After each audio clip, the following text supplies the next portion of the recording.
नमस्कार मंडळी, कर्मकविता या आपल्या YouTube चॅनेलवर आपले सगळ्यांचे मनपूर्वक स्वागत आहे। बऱ्याच जणांना चंपाषष्ठीचे व्रत पूजा माहिती असते, पण त्या मागची परंपरा किंवा गोष्ट माहिती नसते। आज आपण जाणून घेऊया चंपाषष्ठी म्हणजे काय आणि ती कशी साजरी केली जाते। तर व्हिडिओ शेवटपर्यंत नक्की पहा आणि लाईक, शेअर आणि सबस्क्राइब करायला विसरू नका। मार्गशीर्ष शुद्ध षष्ठी ही तिथी चंपाषष्ठी म्हणून साजरी केली जाते। मार्गशीर्ष महिन्यातल्या पहिल्या दिवशी मल्हारी नवरात्र सुरू होते। मार्गशीर्ष शुद्ध प्रतिपदेपासून शुद्ध षष्ठीपर्यंत हे चंपाषष्ठीचे 6 दिवसांचे नवरात्र असते। यास खंडोबाचे नवरात्र असे म्हणतात। जेजुरीला हा उत्सव खूप मोठ्या प्रमाणात व भक्तिभावाने साजरा होतो। जेजुरी ह्या गावी मल्हारी देवस्थान आहे। खंडोबा किंवा खंडेराय हे मुख्यत्वे महाराष्ट्र, कर्नाटक, आंध्र प्रदेश या राज्यातील दैवत आहे। हे दैवत अनेक कुटुंबांचे कुलदैवत असल्याने विविध कुळाचारात खंडोबा स्थान आहे। खंडोबा हा शंकराचा अवतार समजला जातो। मार्गशीर्ष शुद्ध षष्ठीस चंपाषष्ठी म्हणतात। मार्गशीर्ष शुद्ध प्रतिपदेपासून मार्तंड भैरवाच्या म्हणजे खंडोबाच्या उत्सवास प्रारंभ होतो। जेजुरी येथे हा उत्सव मोठ्या प्रमाणावर होतो। उत्सव कालास खंडोबाचे नवरात्रही म्हणतात। चंपाषष्ठीच्या दिवशी मार्तंड भैरवाचे उत्थापन होते। कुलाचाराप्रमाणे पूजेमध्ये कुंभ अथवा टाक ठेवतात। पहिल्या दिवशी 1, दुसऱ्या दिवशी 2 याप्रमाणे वाढवीत 6व्या दिवशी 6 फुलांच्या माळा त्याला घालतात। षष्ठीला तळी व आरती करतात व हे नवरात्र उठवितात।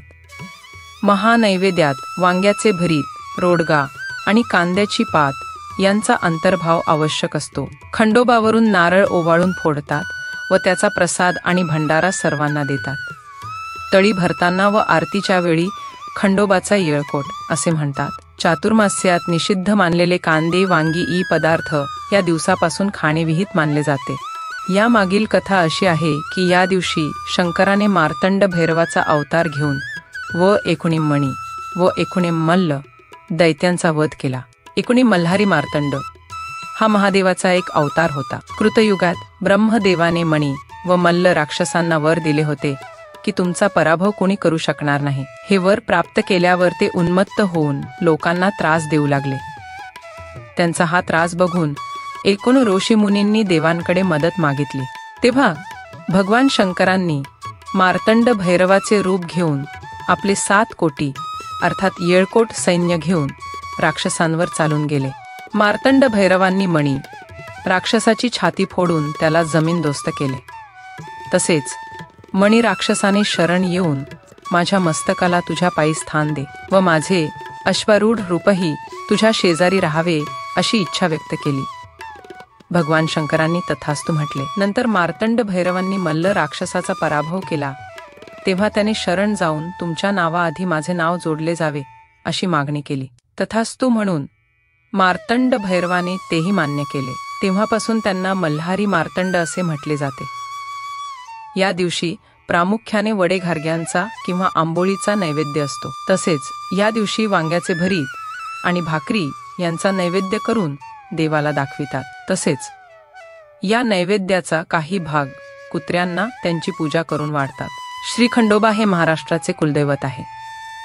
मुख्यत्वे करून महाराष्ट्र आणि कर्नाटक या राज्यांत खंडोबाची उपासना जास्त केली जाते। खंडोबाचे नवरात्र हे मार्गशीर्ष शुद्ध प्रतिपदा ते मार्गशीर्ष शुद्ध षष्ठी असे 6 दिवस साजरे केले जाते।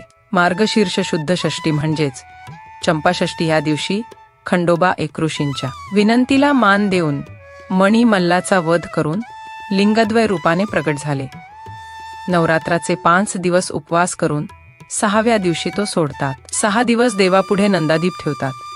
देवाला बेल, दौणा व झेंडूची फुले फार प्रिय आहेत म्हणून ती आठवणीने वाहतात। खंडोबाच्या उपासनेत भंडारा फार महत्त्वाचा आहे। भंडारा म्हणजे हळदीची पूड। खंडोबाच्या कुलधर्मासाठी व चंपाषष्ठी या दिवशी ठोंबरा, जोंधळे शिजवून त्यांत दही व मीठ घालतात।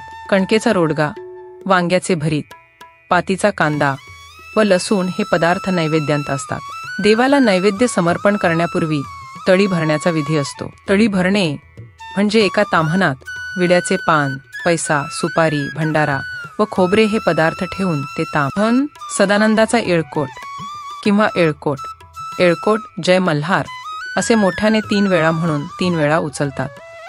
नंतर दिवटी व बुधली घेऊन आरती करतात. देवाकडे तोंड करून भंडारा व खोबरे उधळतात व प्रसाद वाटतात. बेल भंडारा वाहणे हीच खंडोबाची प्रमुख भक्ती होय. हळदपूड, सुक्या खोबऱ्याच्या वाट्या एकत्र करून तो प्रसाद व येळकोट, येळकोट जय मल्हार हा गजर करतात. याचा अर्थ असा लावतात की हे खंडेराया सर्वत्र भरपूर अन्नधान्य पिकू दे, ज्या योगे सर्वत्र सुकाळ होईल आणि आम्हाला भरपूर दान धर्म करता येईल. खंडोबाच्या हातांतील वस्तू, खंडोबाच्या 4 हातांत खड्ग, त्रिशूळ, डमरू व रुधिर मुंडासह पानपात्र असते. जवळ कुत्रा असतो. मानप्रमाणे प्रथम मान नंदीला, नंतर घोड्याला व नंतर कुत्र्याला असा असतो. रविवार हा खंडोबाचा मान्यांत आलेला आहे. सोमवती अमावस्या, चैत्री, श्रावणी व माघी पौर्णिमा, चंपाषष्ठी व महाशिवरात्र ह्या दिवसांना विशेष महत्त्व आहे. मल्हारी मार्तंड हा शिवाचा भैरव अवतार मानला असल्याने रविवारला महत्त्व आले असावे. चैत्री पौर्णिमा हा मार्तंड भैरवाचा अवतार दिन आहे. श्रावणी पौर्णिमेस मल्हारी व बाणा यांचा विवाह झाला. माघी पौर्णिमा हा म्हाळसेचा जन्मदिवस आहे. तर मार्गशीर्ष शुद्ध षष्ठी म्हणजेच चंपाषष्ठी या दिवशी खंडोबा ऋषींस या विनंतीला मान देऊन मणिमल्लाचा वध करून लिंगद्वय रूपाने प्रगट झाले. महाराष्ट्र आणि कर्नाटकातील 12 प्रसिद्ध स्थाने, महाराष्ट्र कडेकरे पठार जेजुरी निमगाव, पालीपेंबर सातारा, नळदुर्ग धाराशिव उस्मानाबाद, शेनगुड अहमदनगर, सातारे औरंगाबाद, माळेगाव, कर्नाटक मैलारपूर पेंबर बिदर, मंगसुल्ली, बेळगाव, मैलारलिंग धारवाड, देवरगुडू धारवाड, मणमैलार बल्लारी. खंडोबा हे अनेक कुटुंबे आपले कुलदैवत म्हणून मानतात.